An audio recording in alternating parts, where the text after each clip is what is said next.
This is Real Deal Sports Talk with KP, September 25th, 2018.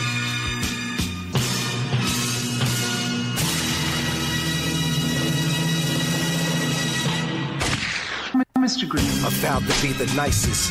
On the mic and with rhyme writing, my mind states gone cipher, divine righteous. This is the sound of refinement. Extra time spent on every line written. You can hear the difference when I'm rhyming. The barbarian rap writings like Clash of the Titans. I wield the pen like Poseidon holding the golden triton. On the mic I strike faster than vipers and flashes of bolts of lightning. My poetry will leave the Pope enlightened.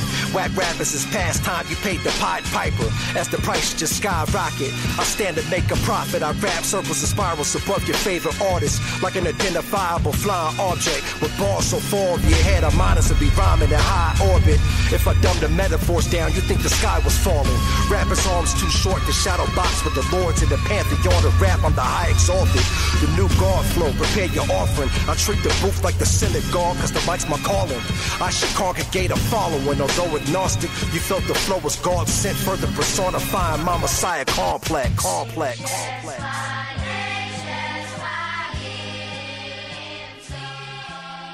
And welcome in with your boy KP. This is Real Deal Sports Talk with KP. It's Tuesday, September 25th, 2018. We got a lot to get to this show, but limited subject matter, really. We're not going to get to a bunch of different sports today.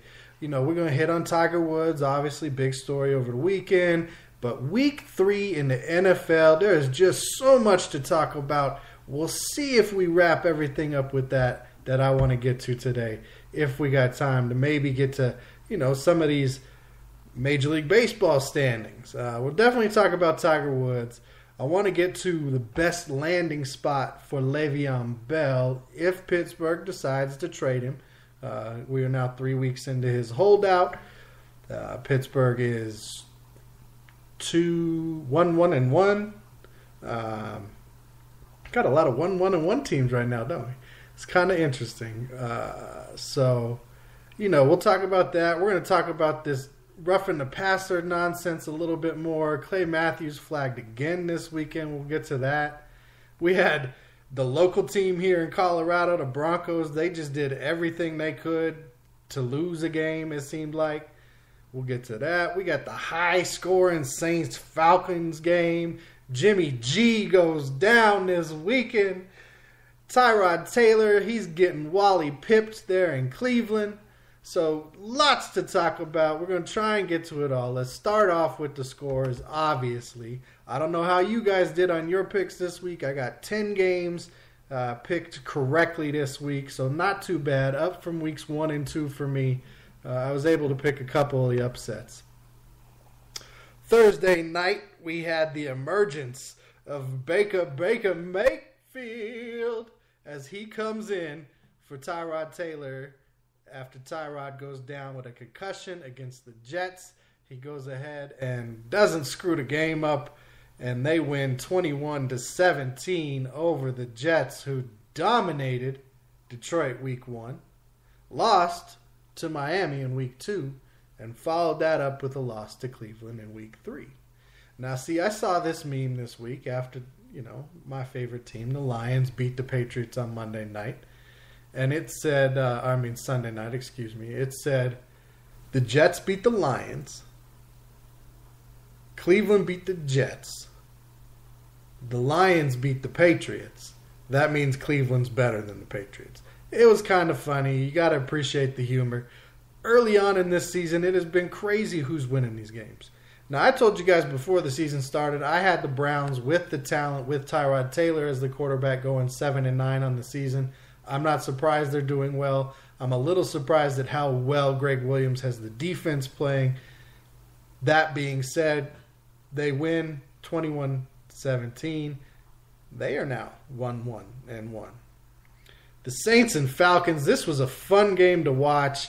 Drew Brees, he goes off in this game. He had 3 passing touchdowns. He had 2 rushing touchdowns. Points galore, 43-37 in overtime.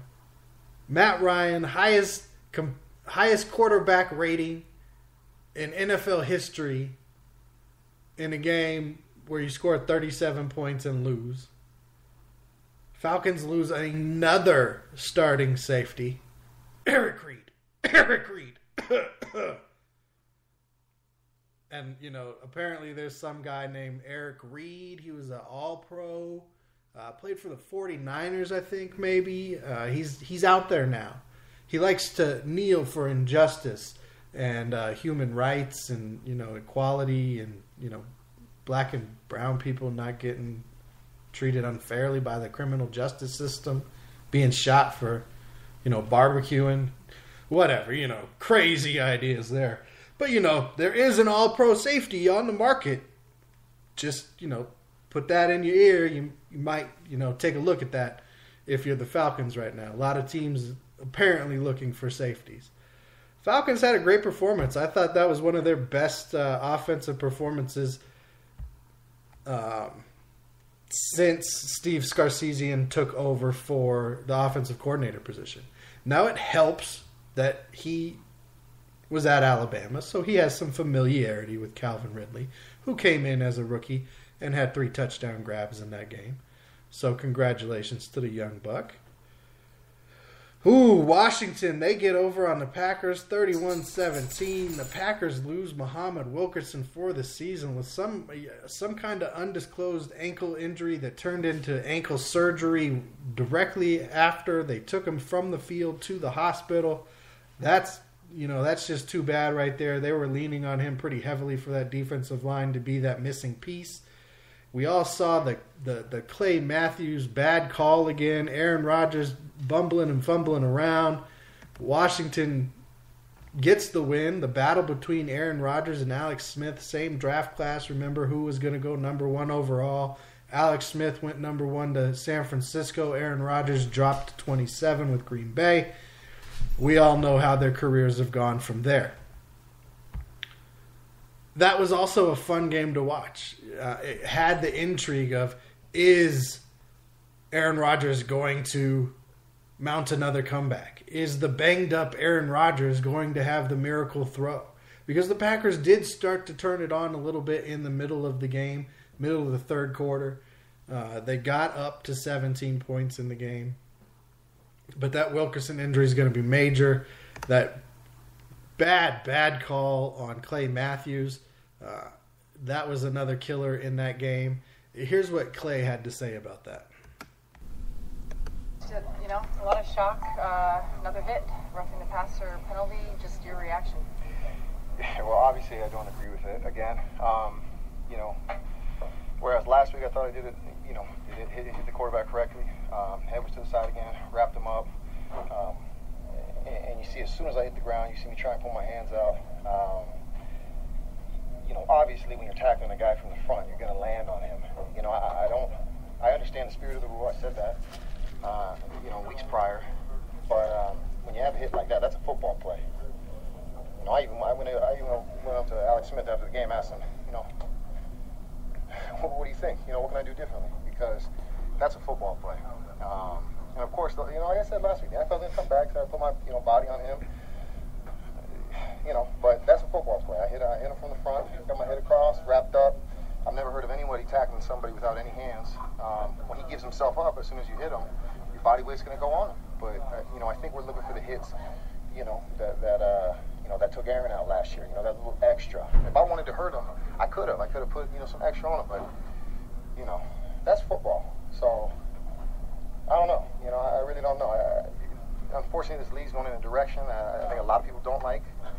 I think they're getting soft. And the only thing hard about this league is the fines that they levy down on guys like me who play the game hard. So I don't know. I'm just going to keep playing hard. Maybe now pass rushers, guys can have the quarterback. You just have to attack the ball, which is, I've been playing this game for over 20 years. That's how you tackle. So we'll see. Something's got to change because, the league's not. And these are big plays. Like I said last week, these are big plays. So disappointed. I tried to change from last week and still get the flag. So, it's unfortunate. Clay, right after Clay. So that's audio right there of Clay Matthews answering the questions about the hit, the flag. Again, you heard him. He said in that piece that he already knew, it was in his head as he's going in to make the tackle, that when I go down, I'm going to put my hands up and I'm going to try and roll off, but there's no way for me to not land on him if I'm coming at the front of him. So much so that if you watched the Miami game, you saw their defensive end, William Hayes, mess up his ACL, tear it up, and now he's out for the season because he was doing the same damn thing. Because he was out there and he tried to shorten his stride up and still get that burst as he was trying not to hit the quarterback too hard. So now Miami loses a defensive end. They had another defensive end who also got hurt in that game, not because he was trying to shorten his stride or somehow defy physics and not land on the person he's tackling, which now the competition committee, apparently enough people have come out and said they don't like the rules, so they're going to readdress it, but it probably doesn't get changed this season. Well, guess what, NFL? William Hayes' injury, that's on you. You need to be paying Clay Matthews fines. Again, he's been playing football for over 20 years. He knows how to tackle. He described a form tackle. He tried to do a form tackle. When he landed, he put his hands up and tried to come off as fast as he could, and they were still there to throw the tackle or the flag. He also made a good point about they're trying, the spirit of the rule, they're trying to eliminate those hits where guys put that little extra on there. Where they're flipping the quarterback's legs out from underneath him and driving him down. Not when you're doing a form tackle, not when you're playing good football. And now you're affecting the outcome of games because you want to throw a flag? Come on, man. Nobody wants the game to go back to people leading with their heads, people being knocked unconscious on the field. That was not good football. Clay Matthews, the last 2 weeks, both of his tackles, that's pretty good football. So it's too bad that that had to happen. Maybe the outcome of their game ends up changing. Probably not. Probably not. Not in this time. 31-17. It just wasn't their day. But big plays. Changing the outcome of games. To protect your number one investment quarterbacks because you decided to start paying them outrageous amounts of money. So now you can't afford to have them get hurt. But the rest of the guys don't matter. Just the quarterbacks. Okay. All of a sudden, you're going to start having some guys going, okay, if I'm going to get flagged, I'm going to put something on it. There's going to be some extra. I'm going to break a collarbone. I'm going to snap an elbow. Or like he said, they're going to start going for the ball. Guess what's going to happen when they start going for the ball? You're going to have more quarterbacks having shoulder injuries, having arm injuries, having hand injuries on their throwing hand. There goes your investment again. Just let these guys play. They know what they're doing. Philadelphia with Carson Wentz, they come back and beat Indianapolis. Frank Reich does not get over on his old team. Although maybe he would have if Eric Ebron didn't drop at least a pair of touchdowns I saw. Buffalo gets over on Minnesota 27-6. We'll talk about that and the upsets here in a minute. Who knows what was going on with that game. The Dolphins get over on the Raiders 28-20, although the Dolphins walk away a little bit hungry there as now they are looking for defensive help, losing a couple guys in that game. The Broncos-Ravens, what can we say about this game? If you watch this game and you were honest about it and not just being a homer, you thought this was probably going to be a pretty good game. Denver's looking pretty good on the season. We all have expectations of what the Baltimore defense is. Their offense hasn't been that bad, even though it's still run by Joe Flacco, and they're trying to figure out how to move in Lamar Jackson. Number of pieces on the defensive side of the ball, the key veterans and Weddle and Suggs and guys like that still there. Jimmy Smith out in this one. So it looked coming into this game that it was going to be, fairly even fought. Broncos come out right away, create a turnover, get the ball, first and goal at the 5-yard line, score a touchdown, Royce Freeman, looking good. They're blocking kicks. When Royce Freeman's getting the ball, he's doing something with it, which that's a whole nother thing right there with the Broncos. I don't understand at all why they're not giving Royce Freeman the ball more. It seems like every other carry, he's breaking for 9-10 yards. Now, he'll get stopped for a yard loss or a 2-yard loss, but then he's busting off a 14-yard run. And it seems like you need to get him going. Now, they gave Booker a lot more touches in this game after Phillip Lindsay got ejected, which don't get me started on that because 999,999 times out of 1 million, nobody gets ejected for that occurrence. They get a personal foul, and that's it. Now, this is a perfect example of the guy getting caught who does something second. Because if you're watching the game live, if you're watching the game on replay, you clearly see Marlon Humphrey spear Jared Valdir. As he dives into the pile late, Valdir's got the ball, the whistle's blown or right about blown, and he spears him in the back. Phillip Lindsay sees it, he dives on the pile. Sticking up for his teammate. Swiping at the ball. It was like the Isaac Yiadom call. I'm only going to call the second part that I see and not the first part because I wasn't paying attention. Isaac Yiadom's on the sideline. Baltimore gets a huge return. The guy goes to the ground at Yiadom's legs, so Yiadom jumps in the air as he's coming down so he doesn't land on him, puts 2 hands in the guy's back, and pushes him forward. So protecting himself from getting hurt on his sideline. Ref doesn't pay attention, see, acknowledge the whole thing that led up to it, throws a flag on Isaac Yiadom for a personal foul. Unsportsmanlike conduct. For what? What's he supposed to do? Let his legs get taken out? Land on top of the guy when he comes down? The refs were horrible in that game. For both teams. Not against one side or the other. They were horrible. Refereeing as a whole in this league right now has been horrible. And the Broncos did everything they could throughout that game with horrible refereeing to shoot themselves in the foot. They blocked 3 kicks and lost the game. They had 13 penalties for over 120 yards or something like that. They lose their early season key offensive weapon in Phillip Lindsay.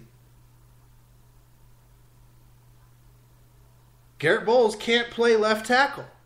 He's going to be the next bust from the John Elway picks. He's going to be their next Paxton Lynch, the big tall guy who's athletic but can't play his position. Over and over, personal fouls, unnecessary roughness, holding. Every time a big play, blocking the back, which I get it. What Peko did shouldn't have been that big of a deal. He's 20 yards behind the play. That guy was never going to catch up.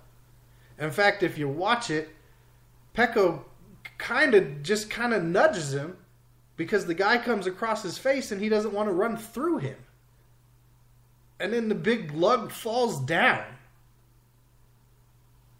So, stupid penalty, sure. Does it need to be called? Probably not. But it happened. It affected the game. It affected that play. It brought a touchdown back. Changes momentum. Over and over in that game.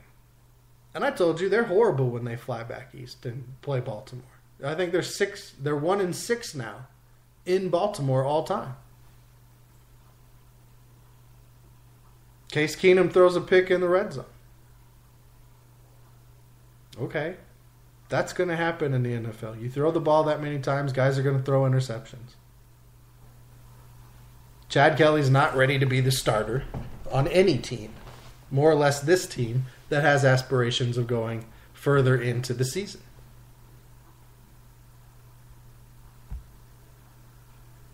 Panthers get all over the Bengals as Christian McCaffrey finally gets used more in the game plan. Still does not have his touchdown yet, but utilized a lot more in that game. The Bengals were definitely missing Joe Mixon.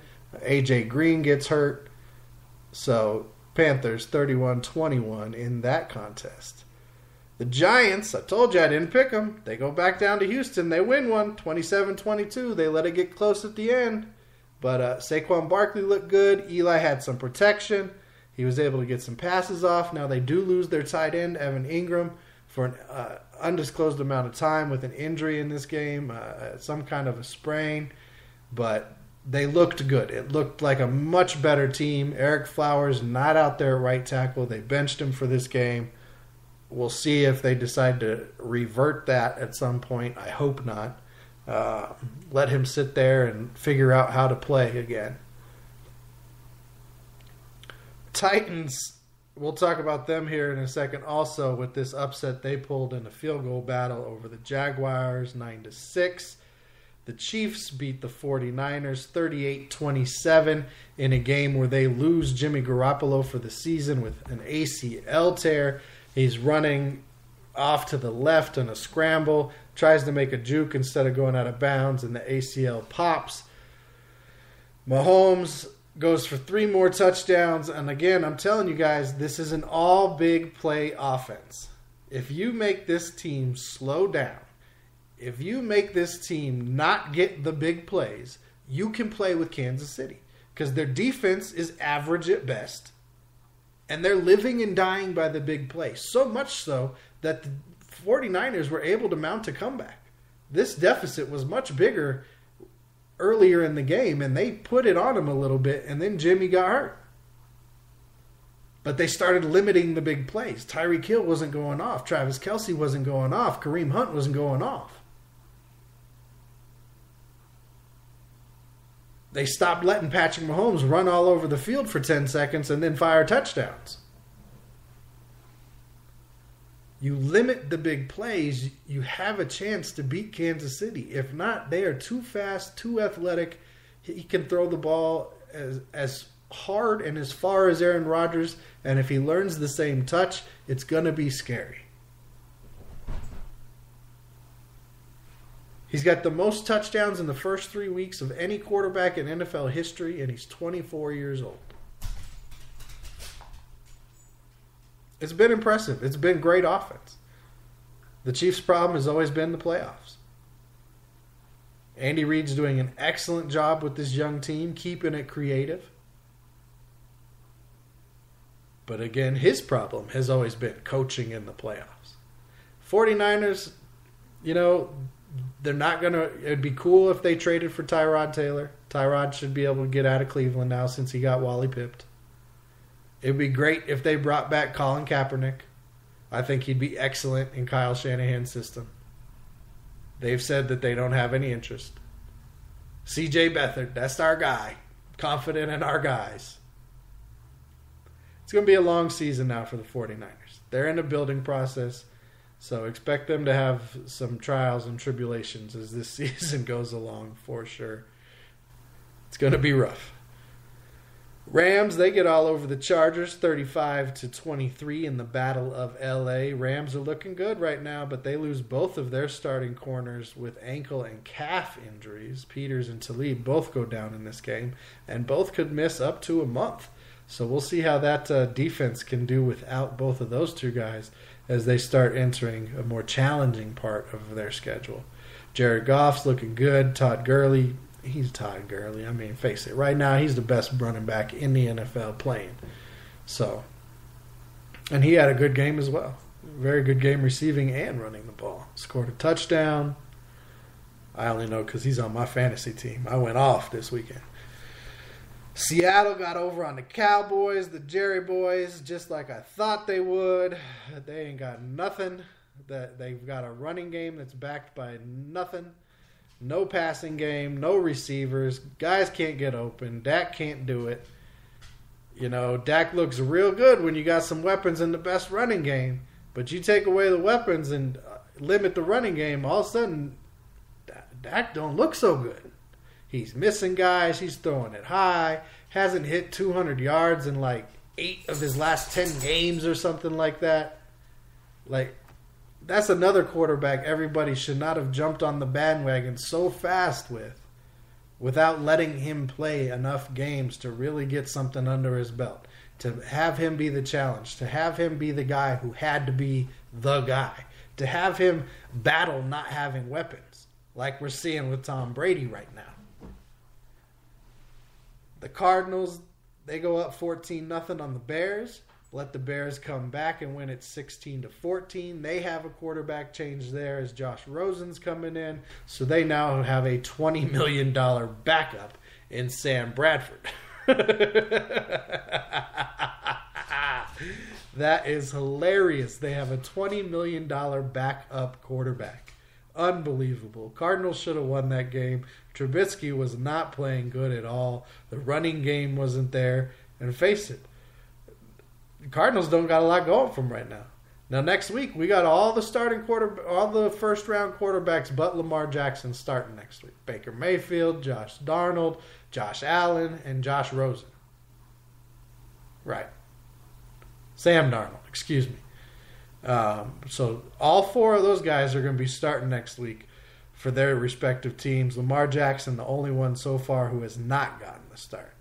Now, coming into Sunday Night Football, the Patriots and the Lions, I switched my pick for this game on Friday back to the Lions because I just couldn't pick against my team.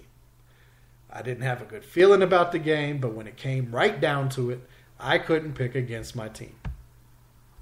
So I switched my pick on Friday. The Lions go out, and one of the upsets of the weekend, they helped me out greatly, make me look good for making the pick, and win 26-10.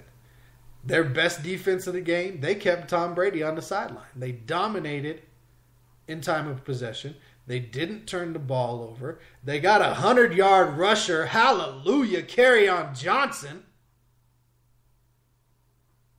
For the first time since 2013, when Reggie Bush did it on Thanksgiving.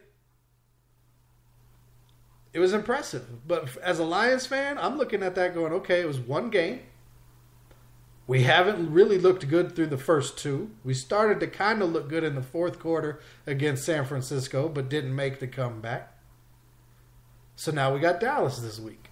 We need to start stringing it together. We need to take these teams that are beatable, that we should beat, and be beating them. I say we, it's metaphorical we. Yeah. Stop tweeting at me about, you're not on the team. I know I'm not on the team, fool. And the Patriots, look, they were banged up on defense. They were banged up on offense. That's the NFL. But they need receivers there because their running backs didn't get it done. Josh McDaniels was not able to game plan. I don't know if this was truly a case of Matt Patricia knew what they do so well and what the players were capable of so well that he developed a great game plan for this game, or they were throwing him a bone, or what to really read into this game. Tom Brady didn't have a good game. They only had like 210 yards of total offense in the game. I mean, Detroit dominated this game. Stafford still turned the ball over where he had Wilson. If he would have let him out, probably 60, 70-yard gain at worst with a touchdown at best. But with his body position, Wilson was not the main read. He saw him late, tried to get it to him with his body leaning left, and he was throwing back right. It didn't work, and the linebacker was able to pick it off. One blunder. LeGarrette Blount looked good. He definitely brought some toughness to the game. He definitely wanted to beat the Patriots. So am I happy they won? Of course I'm happy they won. Am I going to start, thinking, oh, we turned it around and we have arrived? No, because now we got to do it again. It's a 16-game schedule. We're 3 games in.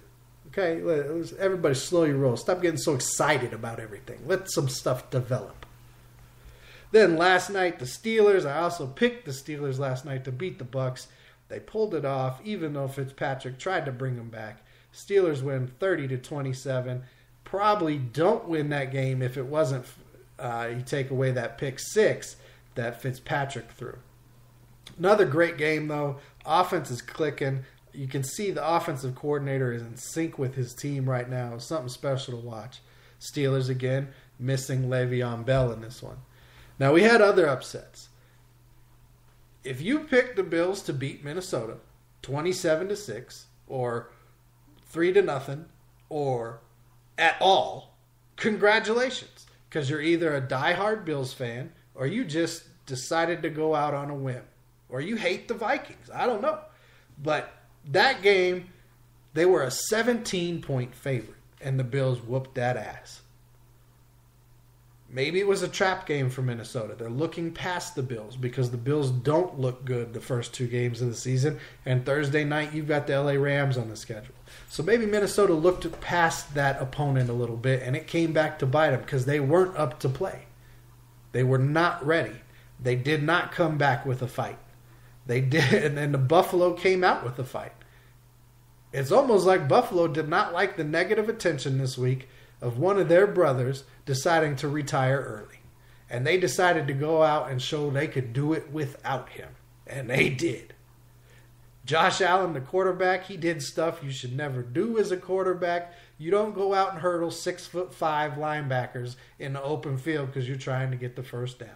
I'm sure they're going to say, Josh, we want you to be you, but man, we can't have you do that because we need you for the next game. We need you for the next snap, buddy. Go out there and make plays, but be smart about it. He rushes for 2 touchdowns. He throws for a touchdown. And really, Buffalo wasn't all that dominant. I mean, their defense was, but their offense wasn't anything spectacular if you watch the game. 27-6 put it on them. Kirk Cousins did not look good. Their running game did not look good. How? How can you? You put up 6 points. Even in garbage time, you didn't put no points on the board and come back and do something. The Titans over the Jags in a field goal battle. Blaine Gabbert versus Blake Bortles. Ooh, what a matchup of quarterbacks we had in this one. Fournette doesn't play. The Titans' running game doesn't do much of anything against the Jags' stacked defense.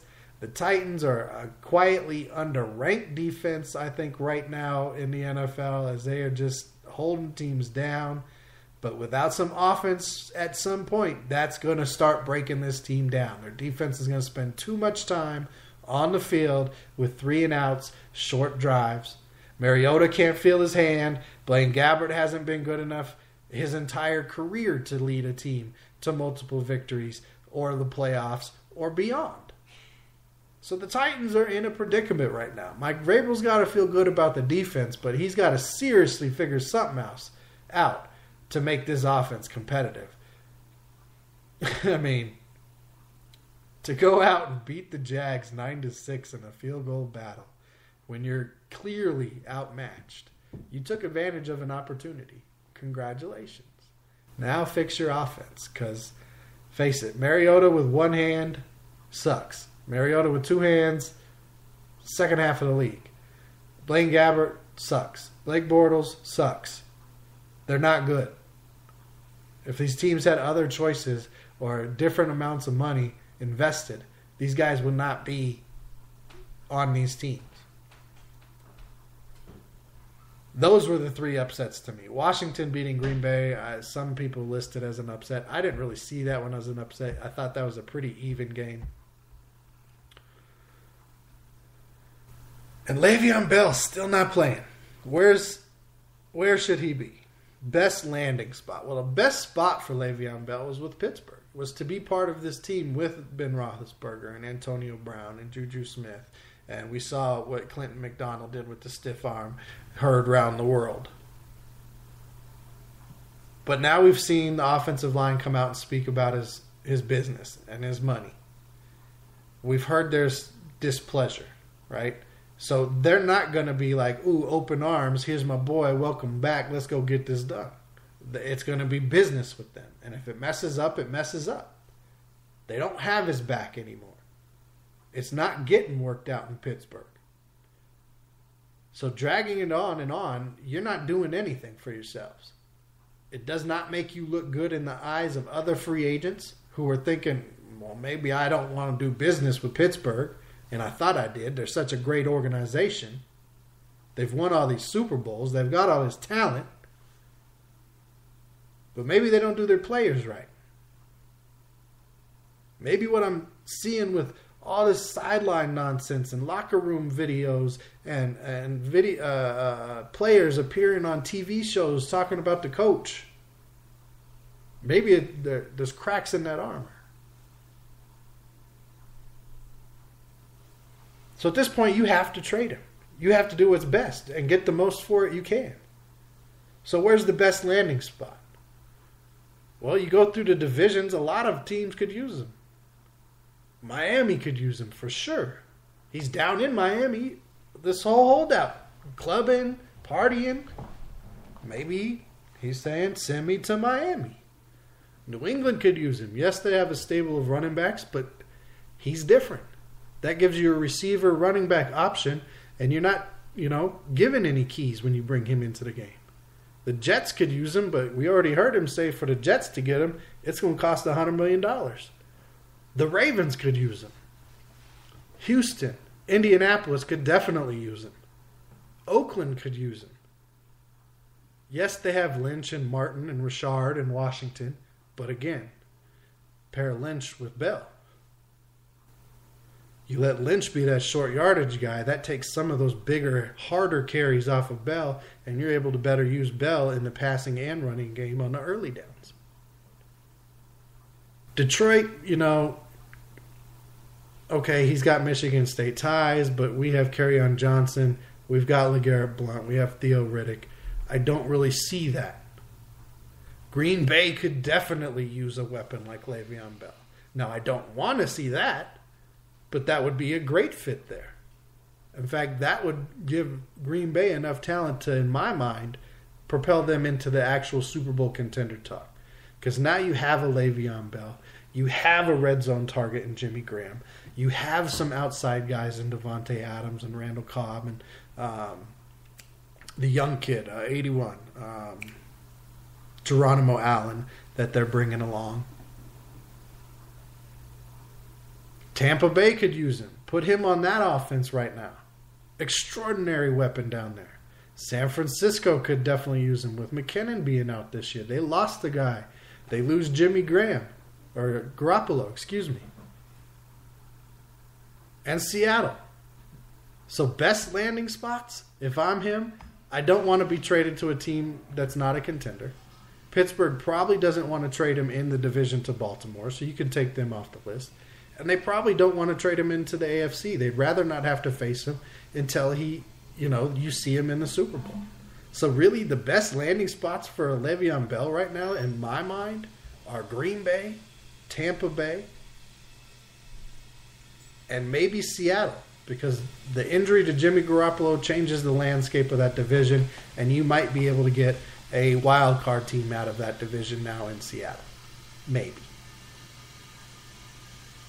That's how I see that situation. So, Green Bay, Tampa Bay, you guys are out there. You need to be picking up the phone with Pittsburgh and seeing if you can't work this deal out, because both of you could highly use his talents. San Francisco, Seattle, you'd be outsiders in the NFC to me just because Bell doesn't really want to not be on a contender. He wants to win. He wants to be on a team that's looking up, not that a team that's just looking, It's going to be interesting to see how it plays out. Maybe he ends up being out the whole season. Who knows? You know who's not out the whole season? Tiger Woods, y'all! Because Tiger is back. If you didn't watch this weekend, it was something to watch. I mean, he went out on a tear and birdied like 6 of the first 7 holes on Friday. Saturday, extended his lead and didn't crumble and make any kind of mistakes. Sunday, he kept the lead right there at about par, I think, on the day Sunday. He won it wire to wire, 12 shots under par with a 3-shot lead. First win in over 1,800 days on the tour. 80th career tour win. Ended up second in the FedEx points behind Justin Rose, I believe, who took first. And only by 41 points was the last count I saw. So that's pretty impressive because he didn't have the consistent season that the guy who won it did. He has, over the last 5 years, had to battle back from his bad way of living life. I mean, his infidelity. His number of back injuries and the 3 surgeries he had and the knee problems and changing his stroke and all the things he's now come back from. If you saw the galleries, you now understand. If you've seen any footage, you now understand what Tiger Woods means to the game of golf. Those crowds, that many people in total show up to a normal golf tournament. And those were just the people following Tiger. That wasn't everybody there. As many people who were on other holes tried to come see Tiger as it was finishing out. It was unbelievable.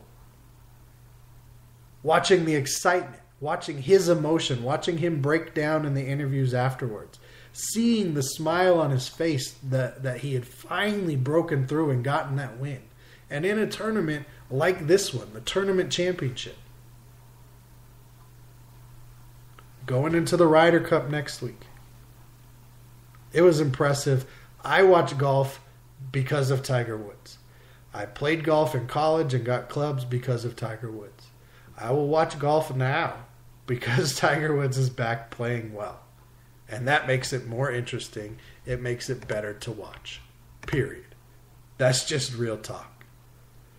All right, we're not going to get to baseball today. We'll try and get to baseball on Thursday. I do have a special announcement, however. Sean Brown of the Salt Lake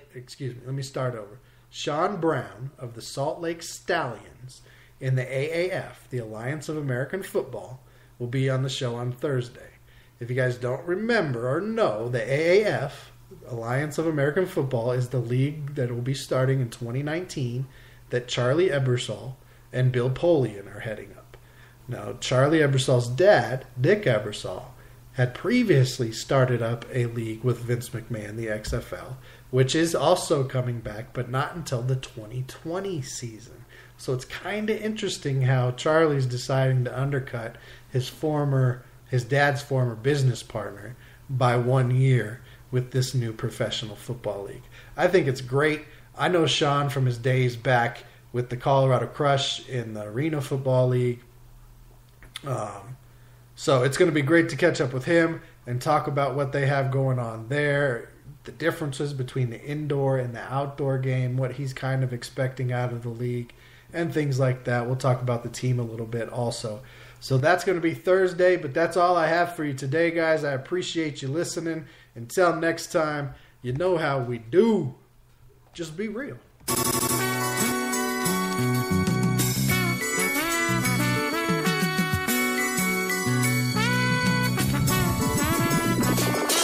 Yo, who balls iller than all lyrics and song killers? I dissolve niggas with fireballs from the jaw spilling. No hard feelings, but jawed niggas is all filler. Rip apart buildings and standing taller than Godzilla. A full verbal assault drilling, the ball villain. No absolving in my mind, solving the God's willing. Formulate the flow with finesse and in the highest fashion. The fire burning in my soul, my spirit's everlasting.